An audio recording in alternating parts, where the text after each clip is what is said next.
C'est l'heure de l'invité de Midi Info et chaque jour, 30 millions de pains sont jetés au Maroc, soit 13,2 milliards de dirhams en un an. Ce gaspillage de nourriture n'est pas propre au Maroc. À l'échelle du globe, plus de 41 tonnes de nourriture sont jetées chaque seconde. Des chiffres qui donnent le tournis. Et face à cette perte immense, certains s'organisent pour d'abord sensibiliser, mais aussi agir pour réduire ce gaspillage. Notre invitée est aujourd'hui Patricia Vega del Rio, fondatrice de l'entreprise sociale Colibrity, basée à Casablanca, et qui collecte donc les surplus pour les redistribuer. Bonjour à vous et bienvenue. Bonjour, bonjour. Merci beaucoup pour cette opportunité. Bienvenue à vous. Alors le chiffre stupéfiant de 11 milliards de pains jetés chaque année au Maroc a été dévoilé par une analyse du Conseil de la concurrence. Qu'est-ce que ces chiffres disent de l'évolution des habitudes de consommation aujourd'hui ? Oui, ces chiffres, elle est vraiment frappante. Mais on doit aujourd'hui se dire que c'est un signe d'alerte comment on peut évoluer. Notamment parce que les habitudes, comme vous le disiez, ils sont changées. On a eu beaucoup d'urbanisation très rapide les achats annexés. Il y a beaucoup moins de planification de nos achats. Et pour les repas aussi, que je pense que le système de consommation actuel nous a fait perdre la valeur consciente des aliments. Nous sommes en train d'observer aussi davantage un changement lié au mode de vie et pas forcément un manque de valeur parce que la nourriture reste culturellement très important, mais qu'il y a aussi des solutions qu'on peut mettre en place quand on observe ce type de problématiques. Du coup, déjà, quand on le voit en tant que problématique, ça veut dire qu'on est en train d'avancer dans nos réflexions aussi, enfin, dans les deux sens. Alors, Patrice, oui. Oui, je vous en prie, continuez. Non, je disais que, aujourd'hui, le gaspillage alimentaire, c'est pas juste une question individuelle, c'est vraiment quelque chose dans l'ensemble de la société, c'est un enjeu collectif. Et c'est ça aussi qu'on essaye de mettre en place avec Colibrity. On engage le producteur de surplus alimentaire, mais aussi des structures qui sont dans les besoins pour pouvoir valoriser cette nourriture. D'accord. Alors, on va en parler effectivement de cette entreprise sociale que vous dirigez, Colibrity. Mais avant, vous parliez d'enjeux collectifs, vous parliez de conscience et de valeur de la nourriture. Donc, du coup, comment comment doit se faire, selon vous, la sensibilisation de la population et notamment celle de la jeune génération ? Bon, je crois, et c'est qu'on essaye aussi beaucoup de faire, c'est avoir une conscientisation visuelle, mais aussi utile et concrète. On propose des actions sociales, des grandes actions sociales qui ont fait appel aux bénévoles pour nous aider à faire les distributions. La plupart, c'est des jeunes et qui viennent donner son temps et sa rencontre, ça lui permet vraiment de voir et de réaliser les énormes quantités parce que quand on est dans les chiffres, dans les rapports, des fois, ça nous paraît tellement loin parce qu'on n'arrive pas à visualiser. Et là, quand on voit des camions et des camions qui arrivent tous les jours, une fois par semaine, ça dépend, c'est variable, les gaspillages alimentaires, on ne peut pas non plus l'anticiper à 100%. Mais du coup, on propose, nous, au moins de ce type d'activité, mais on pense d'une façon plus globale, on peut toujours donner des outils plus simples, aussi très dans les côtés digital, qui permettront que ces jeunes ne soient pas des simples spectateurs, sinon qu'ils deviennent des acteurs. C'est ça aussi que la jeunesse a besoin, c'est d'être un acteur dans les changements. Et je pense qu'en le responsabilisant, les donner des espaces d'agir, ça pourra donner une approche beaucoup plus et accessible à cette nouvelle génération D'accord. qui est très, très, très dans les écrans, mais qu'on les permette d'accéder à des actions concrètes. Alors, votre entreprise sociale Colibrity est née d'une conviction simple. Aucune nourriture ne devrait être gaspillée alors que des personnes ont faim. Est-ce que vous pouvez revenir et nous raconter comment votre initiative a vu le jour? Et oui, oui. Et j'étais arrivée au Maroc dans les cadres de mon ancien travail et j'ai passé ici le Covid. Et du coup, j'ai vu comment la situation au jour dans les quartiers où j'étais confinée évoluait. Et il y avait un marché et des proximités pas loin. Je voyais la nourriture partir dans la poubelle. Je voyais aussi et que de plus en plus, il y avait des gens qui sortaient chercher de la nourriture parce qu'ils ne pouvaient plus travailler. Et dans le passé, j'étais proche de cette problématique aussi. J'étais bénévole dans une structure pareille à Madagascar. Donc, par la suite, j'ai devenue aussi cofondatrice. Et je me suis dit à ce moment-là qu'on pouvait commencer à répliquer au Maroc dans les cadres du Covid.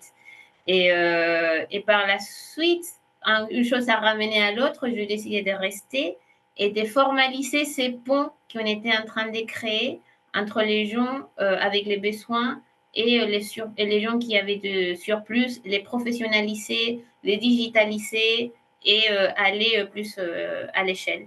Comment fonctionne le Mais système c'était alors? Comment fonctionne le système Colibrity et à qui il est destiné exactement?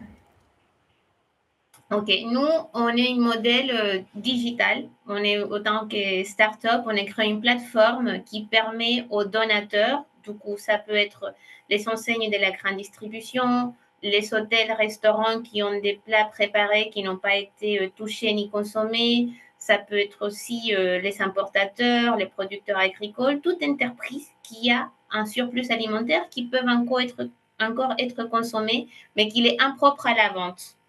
Et ça veut dire produits proches périmés aussi, produits avec des emballages endommagés. Ces gens-là, ils peuvent s'inscrire dans notre plateforme digitale et là, ils ont accès à un abonnement mensuel qui déclenche notre système logistique. Du coup, ils s'ajoutent dans notre plateforme à chaque fois qu'ils ont une donation. Et nous, dans un délai à peu près de 15 à 30 minutes, on est sur place pour collecter cette nourriture. Et notre système, c'est un système qu'on appelle les B2B, to business to business. Ça veut dire on ne touche pas les publics individuels, on bénéficie que des associations qui s'occupent des gens en situation de vulnérabilité. Ça peut être les orphelinats, ça peut être des foyers, des maisons d'accueil, les associations qui s'occupent de mères célibataires, du coup aussi qui sont des enfants qui restent sur place pendant qu'ils vont à des formations ou à la réinsertion professionnelle. Et du coup, c'est ces associations, c'est ces structures qui reçoivent la nourriture et qui s'en occupent de préparer les repas ou les paniers pour ces bénéficiaires. Où vraiment on est les liens logistiques. Alors, en parlant de Oui. logistique, justement, Colibrity a redistribué 253 000 repas. C'est beaucoup. Est-ce que vous avez déjà commencé à le faire, mais est-ce que vous pouvez nous expliquer comment s'organise cette redistribution de repas afin d'éviter le gaspillage? Oui, bah, du coup, nous, on agit auprès de ces structures. Par exemple, ça peut être la grande distribution, les hôtels. Eux, ils vont nous passer une commande dans notre application. Nous, on va aller venir récupérer cette nourriture. Ces produits, on va les écheminer dans une durée très courte auprès d'une association. Cette association, c'est elle qui va préparer les repas, c'est pas nous. Mais il y a notre système nous permet de comptabiliser les kilos de nourriture qui ont été distribués. Par exemple, je peux vous donner les chiffres qui vont vous parler. Cette année, on a distribué 5000 kilos de pain. Ah Pour oui, faire un peu un rappel à la thématique qui est 5 000 kilos de pain, que c'est l'équivalent à plus de 15 000 unités. Nous, on a lancé nos activités qui est en mois de mars de cette année, et qui est sur Casablanca. Et du coup, quand on calcule, c'est un calcul mathématique qui nous dit, voilà, si on a 1 kilo, c'est l'équivalent à 4 repas.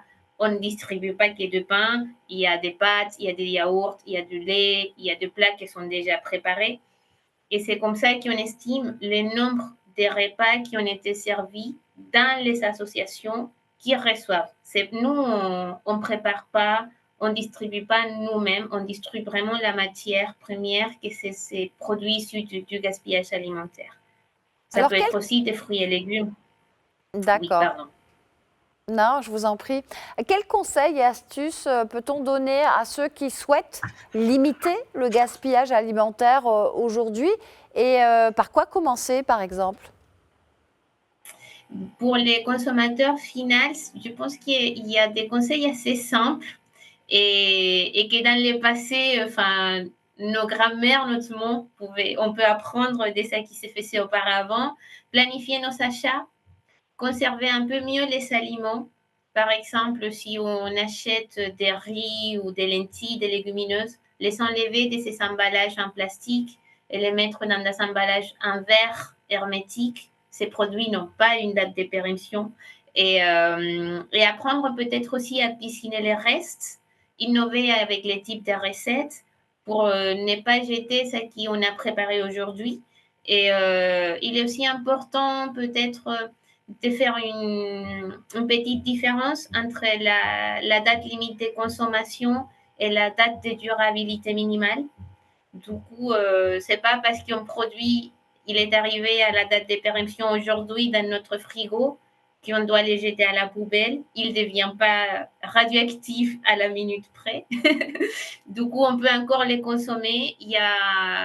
Mais il y a aussi peut-être et ça, vraiment avec l'esprit de Colibriti, ça veut dire, c'est une petite légende qui vient de l'Amérique latine, de là où je suis originaire.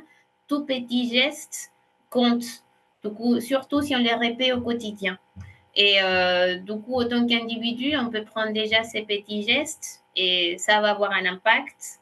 Et puis, si jamais on arrive à créer un mouvement plus grand avec plus des acteurs du commerce ou des institutions, ça verra vraiment un impact beaucoup plus grand, surtout pour les populations vulnérables et pour l'environnement.